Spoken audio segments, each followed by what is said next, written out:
Hello everyone, my name is Blackwatch and welcome to another episode of my Siege lore series.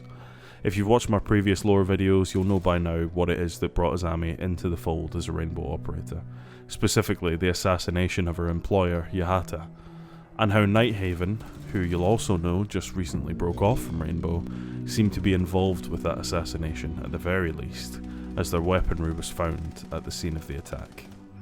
Armed with that knowledge and facing a struggle on two fronts, her friend's lust for vengeance, and Rainbow's discordant split from Nighthaven, Hibana turned to Jackal for help.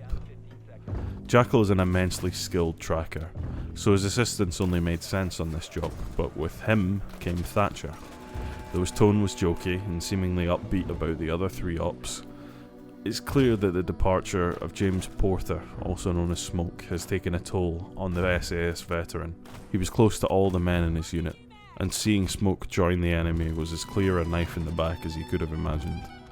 He knew the risk of facing his former teammate, and so he came equipped with a gas mask, ready to do what was necessary if it came down to it.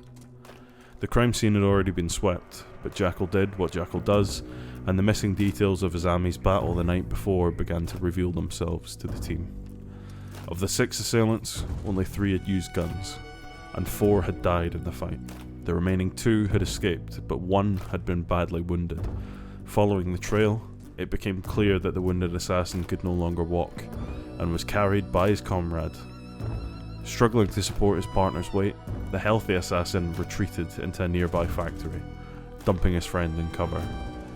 When the trail inevitably led to the factory, they moved inside, and Azami's mind flashed with images of her dead employer, and the sound of his last breath calling her name.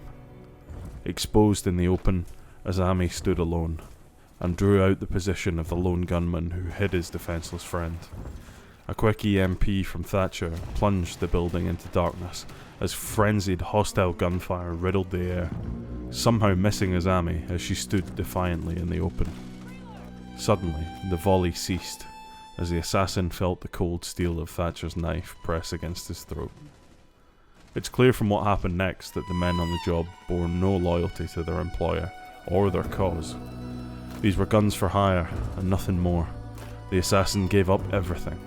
An encrypted message for an assassination contract arrived, but the target was so far-fetched that none of them believed it. Yahata's standing placed him near the top of the list in terms of desirable targets for organised criminals the world over, but some people are just too out of reach. Or so they thought.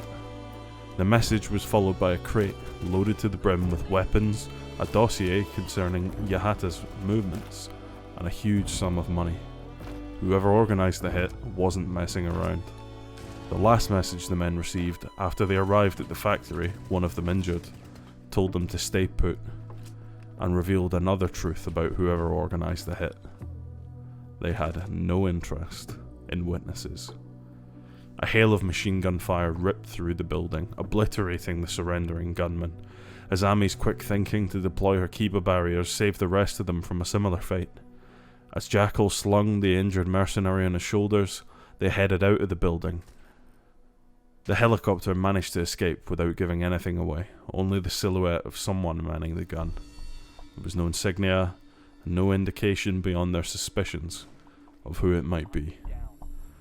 Now, Nighthaven definitely manufactured the munitions that were used in the attack on Yahata, but we can't firmly guarantee that they were behind the contract on Yahata's life, and in turn the attack on Rainbow at the factory.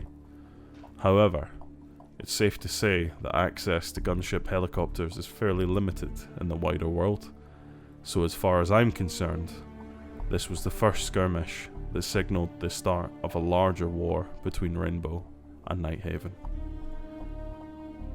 Hope you enjoyed the video, guys. If you want to see more lore and more siege guides, subscribe, like, put on notifications, and I will see you in the next one. Double batching you, everybody. Bye bye.